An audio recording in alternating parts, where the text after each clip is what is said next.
Aceh ini dibangun pada masa kolonial Belanda pada tahun 1914 untuk mengikuti pameran di Semarang atau pameran The Colonialist. Jadi rumah Aceh ini pada saat di Semarang banyak yang ditampilkan seperti tarian-tarian Aceh, kemudian ada tarian sedati, tarian guel, tari gayo, kemudian tari saman. Dengan keikutsertaan rumah Aceh ini atau Pavilion Aceh, rumah Aceh ini mendapat penghargaan pavilion terbaik di Nusantara, mendapat 4 medali emas, 11 medali perak dan 3 medali perunggu. Kemudian kurator pertama Museum Aceh atau Pavilion Aceh yang bernama Stemesos, prajurit Belanda, dia mengusulkan kepada gubernur militer yang ada di Aceh, Hein Aswar, rumah Aceh ini dikembalikan ke Aceh. Kemudian pada saat itu menyetujuinya dan dikembalikan, dibawa pulang ke Aceh karena rumah Aceh ini tidak pakai paku, dia pakai pasak dan baji, jadi mudah untuk dibongkar pasang. Kemudian didirikan di Belang Padang. Ini isinya koleksi yang ada di sini. Ini kopiah megetuk, atau kopiah ini biasa dipakai pengantin pria di saat pernikahan atau duduk di pelaminan. Sedangkan yang depan lagi ini agam. Ini boleh dikatakan boneka ini melambangkan pengantin pria dan pengantin wanita Aceh. Ini ada memakaikan kopiah megetuk juga, dan ini memakai sanggul. Kemudian ke depan lagi, ini sebenarnya perhiasan-perhiasan yang disematkan di boneka-boneka ini. Ini khusus untuk boneka-boneka kecil. Ini pun salah satu koleksi yang pernah ditampilkan di pameran The Colonialist. Kemudian ini ada mata uang.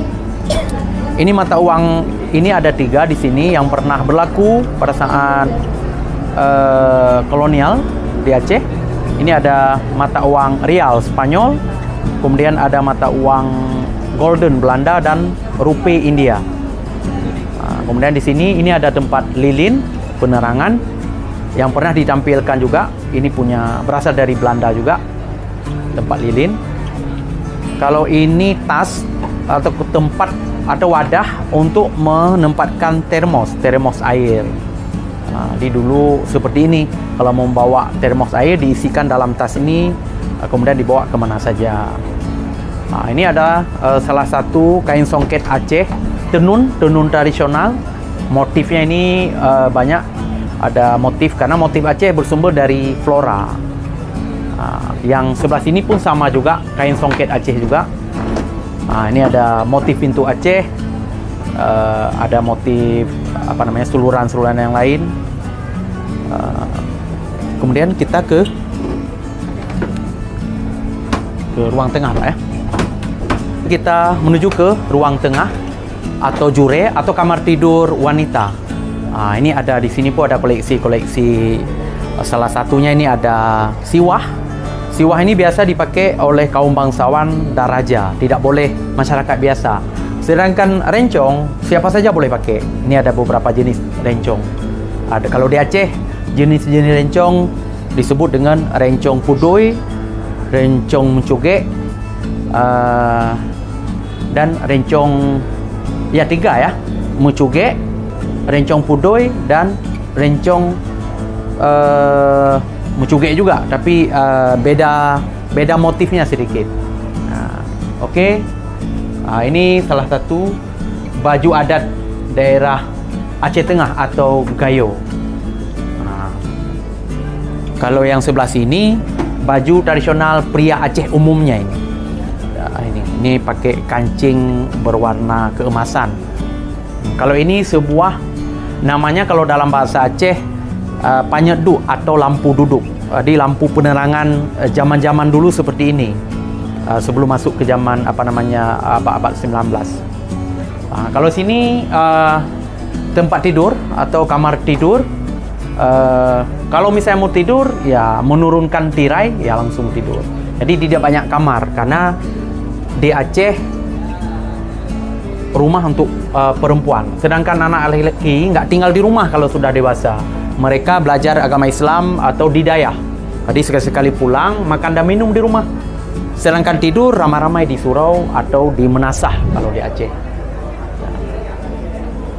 Itu ada.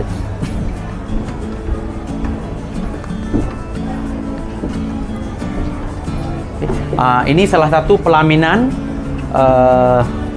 tempat persandingan ya antara kalau di Aceh lintu baru dan dara baru atau pengantin pria dan pengantin wanita. Ini punya dulu seperti ini. Cuma sekarang sudah dimodifikasi, sudah tempat pelaminan ini sudah dibuat di gedung-gedung ya, jadi sudah dimodifikasi. Sedangkan yang awal ya seperti ini.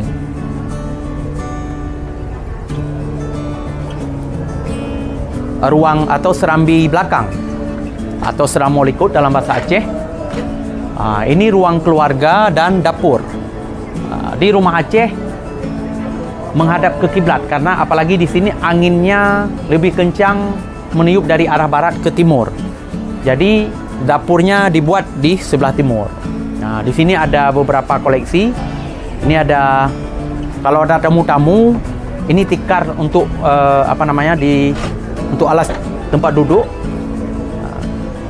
Ini untuk mengisikan biasanya beras atau buah-buahan atau apa saja lah yang diisikan ke dalam empang duduk. Ini tempat sehari-hari duduk. Misalnya kalau rumah ini sudah punya cucu, di sini biasanya ada ayun. Jadi kakek-kakek ini atau nenek sambil mengayun cucunya di sini sambil beristirahat atau tidur di sini.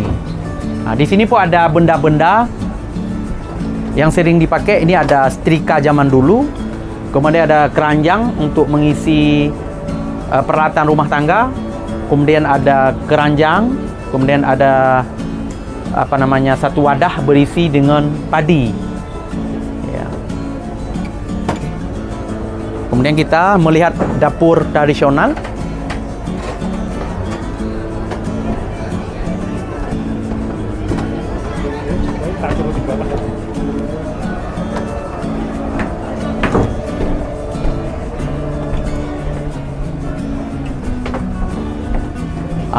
Ini salah satu dapur zaman dulu. Di sini biasa ada akses pintu. Jadi kalau orang di belakang ini nggak naik dari depan, dia ada pintu satu lagi di sini. Ini dapur, ini kayu-kayu bakarnya. Ini ada tempat penyimpanan piring-piring atau peralatan dapur yang lainnya. Kemudian ini ada bumbu-bumbu masakan. Banyak karena rempah-rempahnya sangat kental kalau di Aceh. Ini ada peralatan dapur untuk ini kalau bahasa Aceh batu untuk menghaluskan bumbu-bumbu, kemudian tempat kukur kelapa, dan ini untuk menumbuk bumbu-bumbu dapur yang misalnya seperti lada, merica ya, yang keras. Baiklah, ini semuanya isi yang ada dalam rumah Aceh. Kita sudah sampai ke yang terakhir, yaitu serambi belakang atau serambi dapur atau dapur ya. Jadi ini yang terakhir. Terima kasih atas kunjungannya. Mohon maaf bila ada kata-kata saya yang tidak berkenan kepada Bapak dan Ibu. Cukup sekian, terima kasih.